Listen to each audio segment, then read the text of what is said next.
Mwanamke kijana anapika kabla ya mumewe anayetarajiwa kuwa na wafalme wake KWA ombi lao. Asubuhi ilikuwa tulivu, lakini ndani ya moyo wake Amina kulikuwa na mvutano wa ajabu. Moto mdogo ulikuwa unawaka jikoni, sufuria ikichemka polepole, na harufu ya wali na nazi ikijaa hewani. Alikuwa ameinama, akikoroga chakula kwa makini, kana kwamba kila mwendo wake ulikuwa na maana zaidi ya kupika tu. Amina, sauti ya jirani yake, Bi Wanjiku, ilisikika kutoka nje. Mbona umeanza mapema hivyo leo? Amina alitabasamu kidogo, lakini macho yake hayakuonyesha furaha kamili. Kuna wageni wanakuja, alijibu kwa upole, lakini ukweli haukuwa rahisi hivyo. Wageni hao hawakuwa wa kawaida. Walikuwa watu ambao angeweza kubadilisha maisha yake kabisa, au kuyavunja. Ndani ya nyumba ndogo, picha ya mama yake aliyefariki ilikuwa ukutani. Amina aliitazama kwa muda, macho yake yakiloa. Mama, leo ndio siku, alinong'ona. Aliendelea kupika, lakini kila sauti ya upepo nje ilimfanya ageuke. Kila dakika ilionekana kuwa nzito kuliko iliyopita. Moyo wake ulipiga kwa kasi, si kwa sababu ya mapenzi, bali kwa siri nzito aliyobeba, na hakujua kama siku hiyo ingeleta mwanzo mpya au mwisho wa kila kitu. Jua lilianza kupanda taratibu na kijiji kilianza kuamka. Watoto walikimbia barabarani, wanawake wakichota maji na wanaume wakijiandaa kwenda kazi. Lakini ndani ya nyumba ya Amina, muda ulionekana kusimama. Aliweka mezani vyombo kwa utaratibu, akihakikisha kila kitu kiko sawa. Hakutaka kosa hata moja. Leo haikuwa siku ya makosa. Mlango uligongwa ghafla. Amina alishtuka kidogo. Akavuta pumzi ndefu kabla ya kufungua. Alimkuta kaka yake, Musa, akiwa amesimama nje. "Uko tayari?" Musa aliuliza kwa macho makini. Amina alisita. "Sijui kama mtu huwa tayari kwa mambo kama haya." Musa aliingia ndani na kukaa. "Hawa watu si wa mchezo, Amina. Ukikubali leo, maisha yako yatabadilika kabisa." Amina aliketi kimya. Alijua hilo tayari, lakini hakumwambia Musa kuhusu ahadi aliyowahi kutoa miaka iliyopita. Ahadi ambayo sasa ilikuwa inarudi kumtafuta. "Je, unampenda kweli huyo mwanaume?" Musa aliuliza kwa sauti ya chini. Amina alicheka kidogo, kicheko kisito na furaha. Mapenzi si rahisi kama watu wanavyofikiri. Ukimya uliingia kati yao. Nje, gari la kifahari lilisimama polepole, na hapo ndipo Amina alijua hakukuwa na kurudi nyuma tena. Gari lile lilivutia macho ya kila mtu kijijini. Haikuwa kawaida kuona gari la aina hiyo likipita pale. Watoto walikusanyika pembeni ya barabara, wakitazama kwa mshangao. Ndani ya nyumba, Amina alisimama wima, akishika kitambaa chake kwa nguvu kidogo. "Wamefika," Musa alisema kwa sauti nzito. Mlango uligongwa taratibu. Wanaume wawili waliinuka kutoka kwenye gari, wakavaa suti safi, wakionekana wenye mamlaka. Nyuma yao alishuka mwanamume mmoja wa umri wa makamu, uso wake ukiwa mtulivu, lakini macho yake yakionyesha nguvu ya ajabu. Huyu ndiye alikuwa Juma, mwanamume aliyekuja kumchukua Amina. Walipoingia ndani, Amina aliinama kwa heshima. "Karibuni," alisema kwa sauti ya utulivu.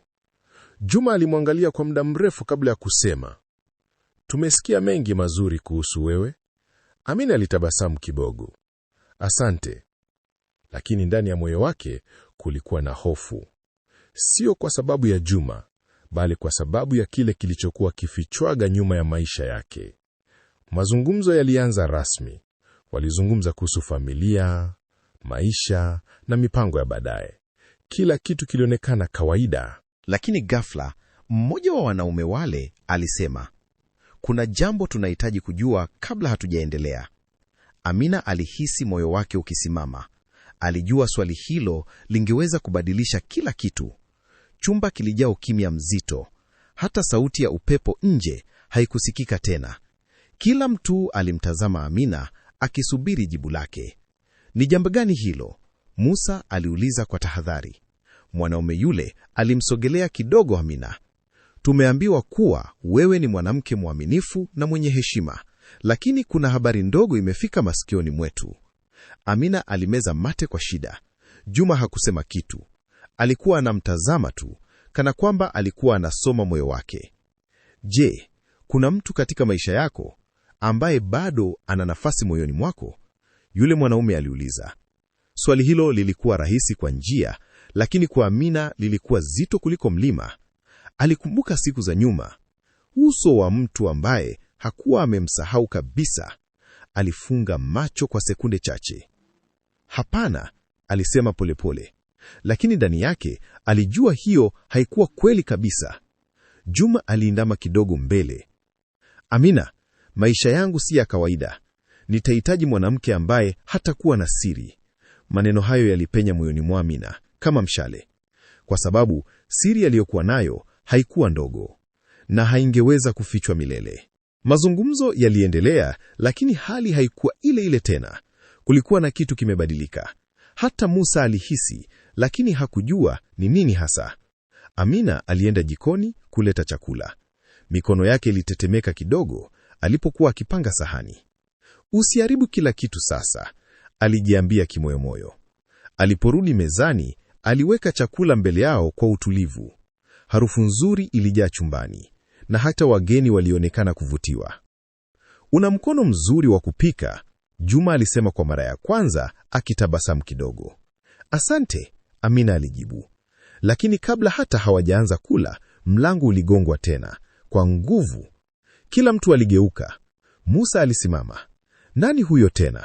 Hakukuwa na jibu. Gonga lingine lilisikika, safari hii likiwa kali zaidi. Amina alihisi damu yake ikiganda. Alijua gongo hilo. Alijua ni nani aliyekuwa nje. Na alipofungua mlango polepole, macho yake yalikutana na mtu ambaye hakufikiri atamwona tena maishani. Mtu ambaye alibeba siri yake yote. Na hapo kila kitu kilianza kuvunjika. Mlango ulipofunguka, Amina alibaki amesimama bila kusogea. Mbele yake alisimama kijana mwenye uso uliochoka, lakini macho yake bado yalikuwa na ule moto wa zamani. Jina lake lilikuwa Baraka. Amina, alisema kwa sauti ya chini lakini yenye uzito mkubwa. Ndani ya nyumba, Musa alisogea haraka. Nani huyo? Amina hakujibu. Alikuwa bado amemkazia macho Baraka, kama mtu aliyekutana na kivuli cha zamani kilichokataa kuondoka. Baraka aliangalia ndani na kuwaona wageni. Akacheka kidogo, kicheko cha uchungu. Kwa hiyo, ni kweli, umeamua kunisahau kabisa? Juma alisimama polepole. Hakupenda hali hiyo. Kuna nini hapa? Amina alijaribu kuzungumza lakini maneno hayakutoka. Baraka akasema, muulize vizuri, muulize kuhusu ahadi aliyowahi kunipa. Chumba kilizidi kuwa kizito. Musa aligeuka kumtazama dada yake. Amina, huyu ni nani? Amina alifumba macho kwa sekunde chache. Alijua muda wa kukimbia umeisha. Ni mtu kutoka zamani yangu, alisema kwa sauti ya chini, lakini Baraka alitikisa kichwa. Sio mtu tu. Mimi ni ukweli ambao unajaribu kuficha. Na hapo ukimya ulivunjika kabisa. Juma alisogea mbele, uso wake ukiwa mkali kidogo. Hii siyo njia sahihi ya kuingia kwenye nyumba ya watu. Baraka hakutetemeka. Najua, lakini kuna mambo ambayo hayawezi kusubiri heshima. Amina alihisi macho yote yapo kwake. Baraka, tafadhali, alisema kwa sauti ya kuomba, siyo leo. Lakini Baraka alitikisa kichwa. Ni leo au kamwe. Musa alikasirika. Kama una jambo, sema wazi. Baraka alimwangalia Amina moja kwa moja. Mwambie, au nitasema mimi. Moyo wa Amina ulipiga kwa kasi sana. Juma aliketi polepole, lakini macho yake hayakuacha kumtazama Amina. Nataka kusikia kutoka kwako. Dakika moja ilionekana kama saa nzima. Hatimaye Amina alifungua mdomo wake. Miaka 3 iliyopita, nilikuwa na maisha tofauti. Baraka aliendelea kumtazama bila kupepesa macho. Nilikuwa nimempenda mtu. Amina aliendelea. Musa alishusha pumzi kwa nguvu. Na si tu mapenzi, Baraka aliongeza. Tulikuwa na mipango ya maisha pamoja. Amina alishusha macho yake chini. Na hapo ukweli ulianza kujitokeza, lakini bado haukuwa wote. Jua lilikuwa limepanda juu, lakini ndani ya nyumba ile kulikuwa na baridi ya ajabu. Juma alikaa kimya kwa muda mrefu kabla ya kusema, hiyo siyo shida. Kila mtu ana maisha ya nyuma. Amina alimtazama akashangaa kidogo, lakini Baraka alicheka tena. Kama ungejua yote, usingesema hivyo. Musa alikasirika. Unamaanisha nini? Baraka alisogea hatua moja mbele. Na maana, kuna kitu zaidi ya mapenzi hapa. Amina alitikisa kichwa haraka. Usifanye hivyo Baraka. Lakini tayari ilikuwa imechelewa. Baraka alisema kwa sauti nzito, Amina aliahidi kuolewa na mimi. Ukimya ulirudi tena. Juma hakusema kitu, lakini macho yake yalibadilika. Na sio ahadi ya maneno tu. Baraka aliendelea, familia zetu zilijua. Musa aligeuka kwa mshangao. Hii ni kweli? Amina hakujibu mara moja. Ni kweli, alisema hatimaye kwa sauti ya chini. Kila kitu kilisimama, lakini bado kulikuwa na kitu ambacho hakikuwa kimesemwa, na hicho ndicho kingeleta dhoruba kubwa zaidi. Juma alisimama na kuanza kutembea pole pole ndani ya chumba. Hakusema chochote kwa muda mrefu. Kisha akauliza, kwa hiyo, ni nini kilitokea? Amina alihisi macho yote yapo kwake. Baraka, tafadhali, alisema kwa sauti ya kuomba, sio leo. Lakini Baraka alitikisa kichwa. Ni leo au kamwe. Musa alikasirika. Sema yote. Baraka alimwangalia Amina moja kwa moja. Mwambie, au nitasema mimi? Lakini alipokaa kimya, akaamua kusema, sikuacha Amina. Amina endaye aliniacha. Amina alifunga macho. Na aliniahidi atanisubiri hata nilipoondoka kutafuta kazi mbali. Juma alisimama. Lakini alipata nafasi mpya na akaamua kunisahau. Amina alitikisa kichwa polepole. Sio hivyo unavyofikiria. Baraka alikaribia mlango. Basi sema ukweli wote. Amina alibaki kimya, kwa sababu ukweli wote ungeharibu kila kitu. Dakika zilipita, hakuna aliyesema. Kisha ghafla, sauti ndongo ilisikika kutoka nje. Mtoto mdogo alipita karibu na mlango, akicheza. Lakini Baraka aliangalia upande huo kwa makini, kisha akarudi kumtazama Amina. Uso wake ulibadilika. Unadhani unaweza kuficha kila kitu?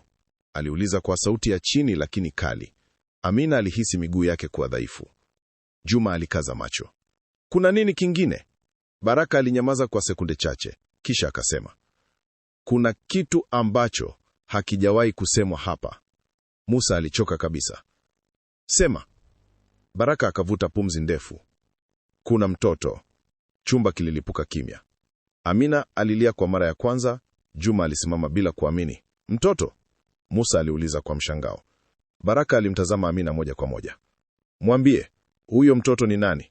Amina alishindwa kuzungumza, kwa sababu ukweli huo ungeamua hatima yake yote. Amina alikaa chini ghafla, machozi yakimtoka bila kujizuia. Hakukuwa tena na nguvu ya kujificha. Ndiyo, alisema kwa sauti iliyovunjika, kuna mtoto. Musa alishika kichwa chake kwa mikono. Amina, ulituficha yote haya. Juma hakusema chochote. Alikuwa bado amesimama, macho yake yakimtazama Amina kana kwamba anatafuta ukweli ndani yake. Baraka alisogea kidogo. Mwambie yote, hakuna sababu ya kuficha tena. Amina alipumua kwa shida. Mtoto huyo alizaliwa baada ya Baraka kuondoka. Kwa hiyo ni wangu? Baraka alisema haraka. Amina alinyamaza kwa sekunde, kisha akasema kwa polepole, ndiyo, ni wako. Ukimya mzito uliingia tena. Juma aligeuka upande mwingine, akishika kidevu chake kwa mawazo mazito. Na huyo mtoto yuko wapi sasa? Aliuliza kwa sauti tulivu lakini nzito. Amina alisita, kwa sababu jibu la swali hilo lilikuwa na uzito zaidi kuliko hata walivyodhani.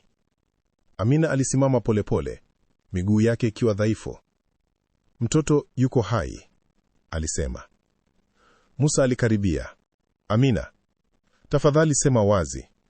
Amina aligeuka na kuangalia mlango, macho yake yakionyesha hofu na huzuni kwa wakati mmoja. Hayuko mbali, alisema kwa sauti ya chini. Baraka alistuka. Unamaanisha nini? Kabla hajajibu, sauti ya mwanamke mzee ilisikika nje. Amina, nimekuja kumrudisha mtoto. Chumba kizima kiliganda. Moyo wa Amina uliruka. Juma aligeuka kwa mshangao. Musa alikimbia hadi mlangoni, na alipofungua alimkuta bibi mmoja akiwa amembeba mtoto mdogo mikononi mwake. Mtoto huyo alikuwa amelala, hana hatia, hajui kabisa kinachoendelea. Amina, chukua mwanao, yule mama mzee alisema. Maneno hayo yalipiga kama radi ndani ya chumba. Baraka alisogea mbele polepole, macho yake yakiwa yamejaa mshangao. Mtoto wangu, alinong'ona. Na hapo ukweli ukasimama mbele yao, hai, halisi na hauwezi kufichwa tena. Amina alimchukua mtoto mikononi, akambembeleza kwa upole. Macho yake yalianguka juu ya uso wa mtoto. Huyu ndiye sababu ya yote, alisema kwa sauti ya chini. Juma alikaa chini polepole, akipumua kwa uzito. Hakuwahi kufikiria angejikuta katika hali kama hiyo. Kwa nini hukuniambia? Aliuliza kwa utulivu wa hatari. Amina alimtazama. Niliogopa kukupoteza, kabla hata hatujaanza. Baraka alisogea karibu zaidi, macho yake yakiwa hayamwachi mtoto. Hakuniambia hata mimi, alisema kwa uchungu. Amina alitikisa kichwa. Uliondoka Baraka. Hakukuwa na njia ya kukufikia. Musa aliketi kimya, akijaribu kuelewa kila kitu. Juma alinyanyuka polepole. Kwa hiyo nilikuwa naingia kwenye maisha ambayo tayari yana historia nzito, alisema. Hakukuwa na majibu, kwa sababu sasa kila kitu kilikuwa wazi. Lakini swali kubwa lilikuwa bado halijajibiwa. Nani angebaki na nani angeondoka? Nje, watu wa kijiji walianza kukusanyika polepole. Habari zilikuwa zimesambaa. Ndani ya nyumba, hali ilikuwa bado nzito. Baraka alisimama mbele ya Amina. Sijakuja kugombana, nimekuja kuchukua nafasi yangu. Amina alimtazama, macho yake yakiwa yamejaa maumivu. Baada ya miaka yote, Baraka alijibu kwa uthabiti. Ndiyo, kwa sababu sikuwahi kuacha kukupenda. Maneno hayo yalimgusa Amina, lakini haikumrahisishia chochote.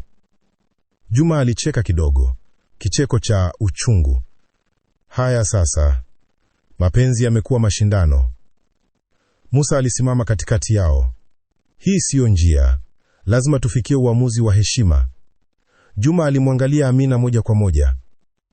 Niambie ukweli mmoja tu. Leo hii moyo wako uko wapi? Amina alishika mtoto wake kwa nguvu kidogo. Swali hilo lilikuwa zito kuliko yote, kwa sababu haikuwa tena kuhusu yeye peke yake. Ilikuwa kuhusu maisha matatu, na jibu lake lingeamua hatima ya kila mmoja wao. Dakika zilipita, hakuna aliyesema. Amina alifumba macho kwa muda, akivuta pumzi ndefu. Alikumbuka kila kitu: mapenzi ya zamani, maumivu ya kusubiri, hofu ya kesho na matumaini mapya aliyokuwa nayo. Kisha alifungua macho.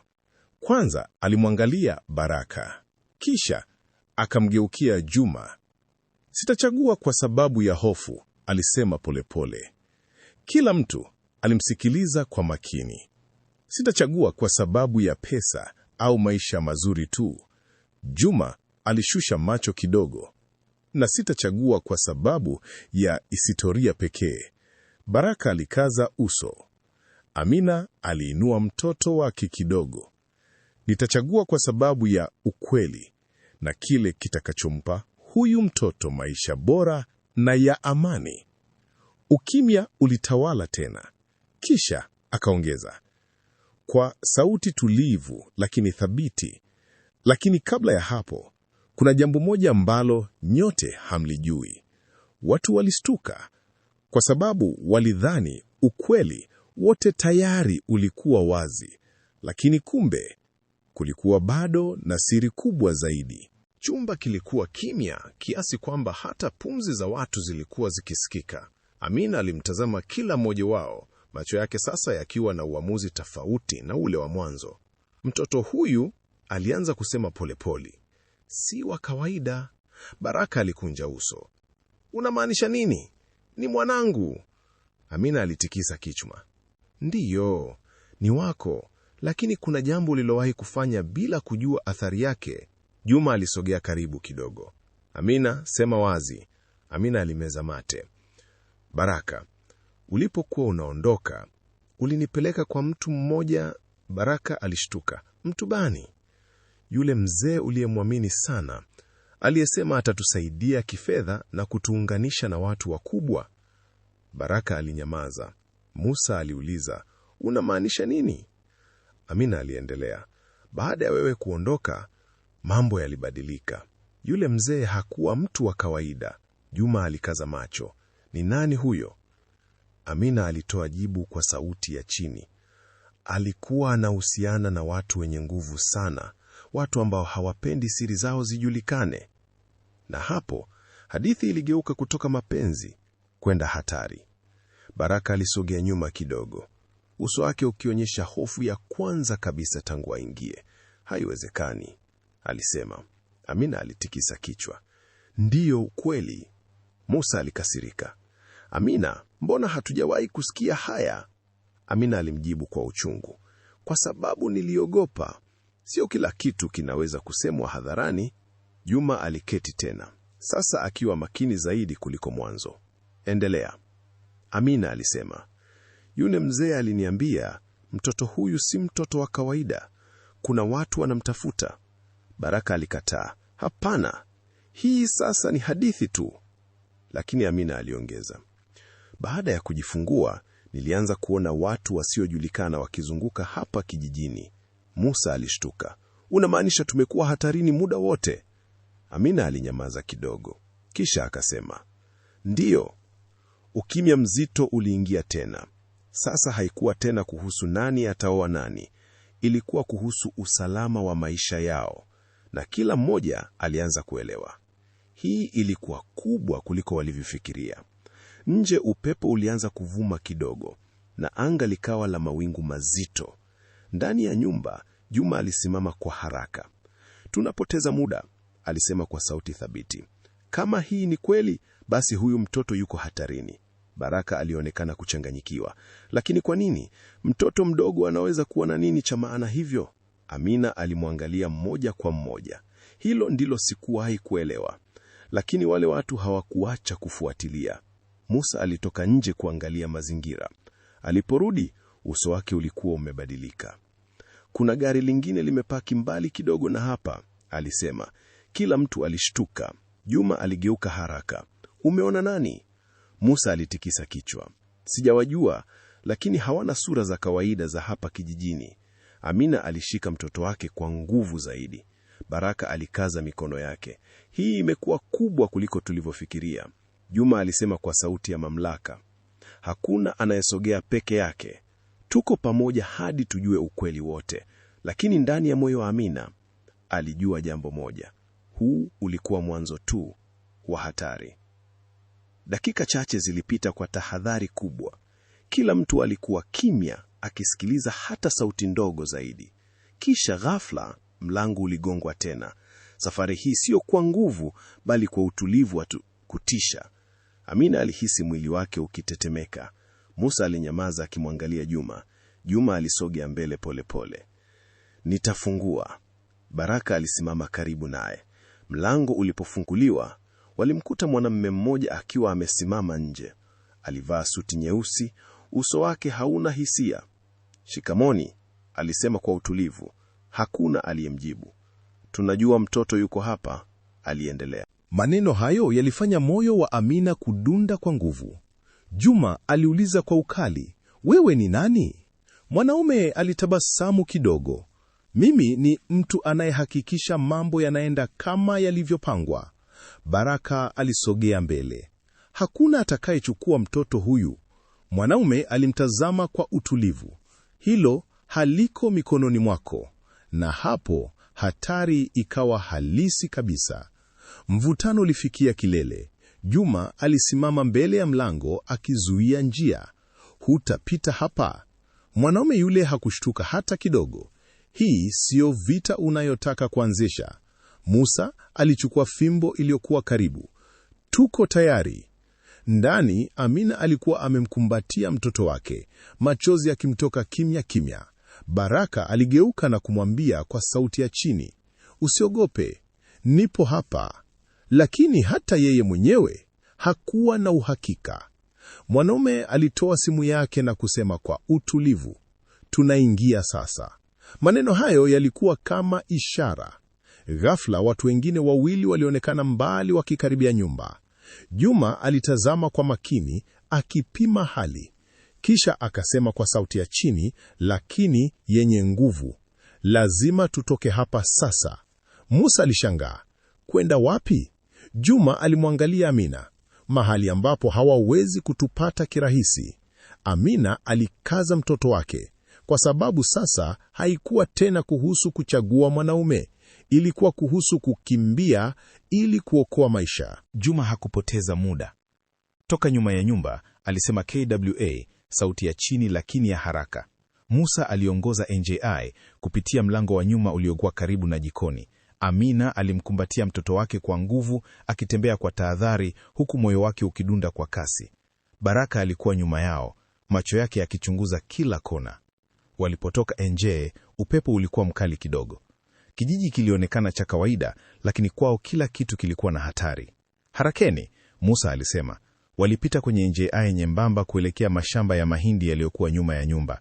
Ndani ya mahindi marefu walijificha kidogo.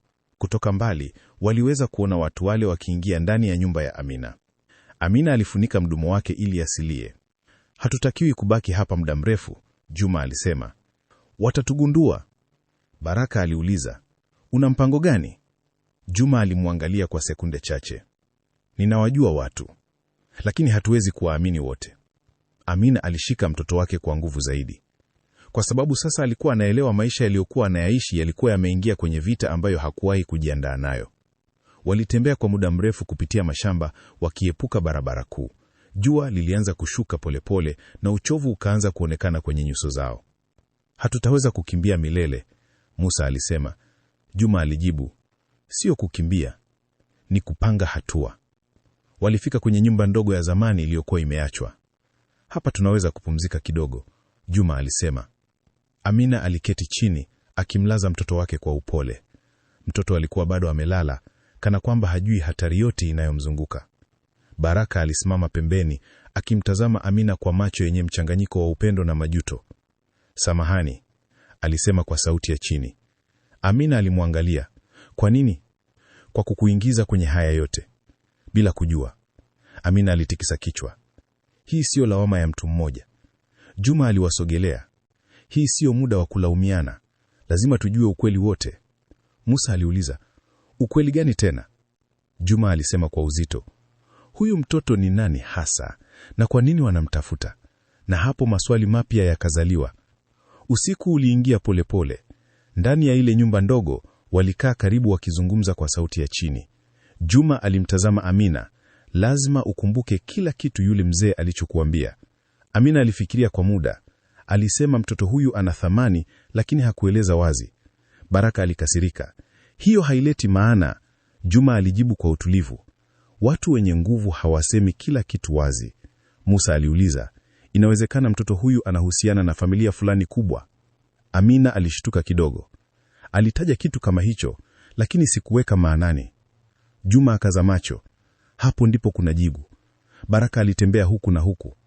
"Kwa hiyo maisha yetu yote yako hatarini kwa sababu ya siri ambayo hatuijui." Hakuna aliyemjibu. Kisha ghafla mtoto alianza kulia. Amina alimnyanyua haraka, akimfariji. Lakini Juma alimwangalia mtoto kwa makini sana, na kwa mara ya kwanza alisema kwa sauti ya chini, "Huyu mtoto anaweza kuwa muhimu kuliko tunavyofikiria." Na hilo lilifanya kila mtu hahisi hofu mpya kabisa. Usiku ulizidi kuwa mzito. Nje kulikuwa kimya kisicho cha kawaida. Musa alichungulia dirishani. "Sioni mtu, lakini siamini wako mbali." Baraka alikaa chini, akishika kichwa chake. "Hii yote inaonekana kama ndoto mbaya." Amina alimwangalia mtoto wake, akimbisu polepole. "Haijalishi ni nini," alisema kwa sauti ya upole lakini thabiti. "Sitomwacha mtoto wangu." Juma alimsikiliza kwa makini, kisha akasema, "Na hatutomwacha peke yake." Kulikuwa na ukimya mfupi. Kisha Juma akaongeza, lakini kesho tutahitaji kufanya uamuzi mkubwa. Musa aliuliza, uamuzi gani? Juma alijibu, tutawafuata au wataendelea kutufuatilia. Baraka alinyanyuka. Unamaanisha tuende kwao? Juma alitikisa kichwa. Ndiyo, wakati njia pekee ya kuacha kukimbizwa ni kukutana na hatari uso kwa uso. Amina alishika mtoto wake kwa nguvu, kwa sababu alijua kesho yake ingeweza kubadilisha kila kitu milele. Alfajiri ilipoanza, hakuna aliyelala vizuri. Walikuwa wamechoka, lakini hofu iliwafanya wawe macho. Juma alisimama kwanza. Hatuna muda mwingi. Musa alinyanyuka. Tuko tayari. Baraka alimwangalia Amina. Wewe je? Amina alisimama polepole, akamshika mtoto wake kwa uthabiti. Niko tayari kulinda mwanangu kwa gharama yoyote. Juma aliwaongoza nje. Walitembea kuelekea upande ambao walijua wale watu walitokea.